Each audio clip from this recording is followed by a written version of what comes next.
Tu fais quoi exactement? Je regarde une éclipse solaire.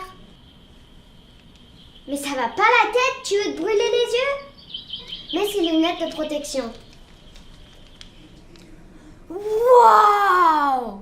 C'est magique! Mais c'est quoi une éclipse solaire? Allez, viens, je t'explique. Comment ça marche? C'est quoi ça? À quoi ça sert? Je ne comprends pas. Allez, viens, je t'explique.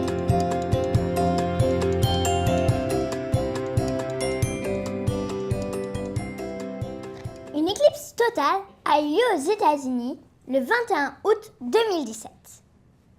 Allez, viens, je t'explique. L'émission scientifique du lycée français de New York va t'aider à mieux comprendre ce phénomène.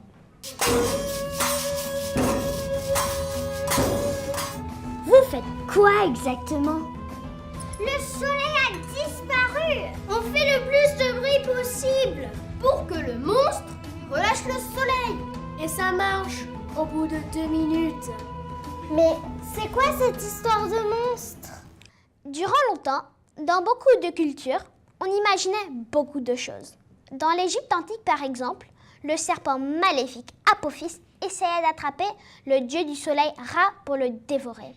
Lors d'une éclipse solaire, les Égyptiens pensaient que Apophis avait réussi à attraper le soleil. Ainsi, les Égyptiens criaient, jouaient du tambour pour faire peur au monstre et qu'il relâche le soleil. Allons faire un tour dans le labo pour plus de détails. Pour qu'il y ait une éclipse, la Terre, la Lune et le Soleil doivent être parfaitement alignés.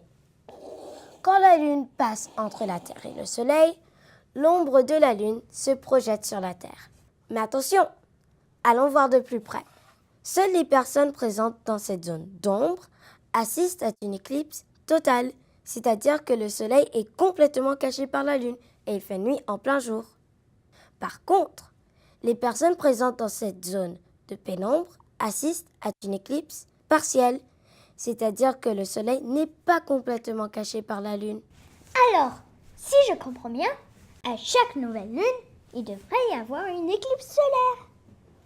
Et non, car la Lune tourne autour de la Terre sur un axe incliné. Ainsi, les conditions pour que les 3 astres soient alignés sur le même plan sont plus rares.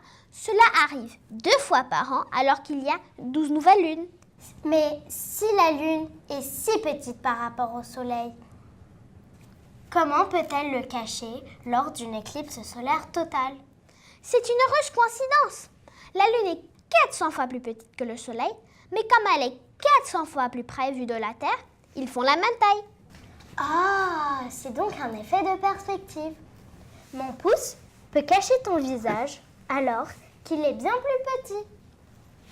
Revenons sur l'éclipse du 21 août 2017 aux États-Unis pour plus de précision.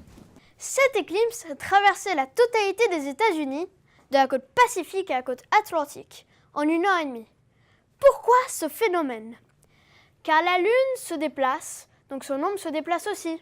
On a donc pu observer une éclipse totale à Salem dans l'Oregon sur la côte Pacifique, puis à Charleston sur la côte Atlantique, environ 1 heure et demie après.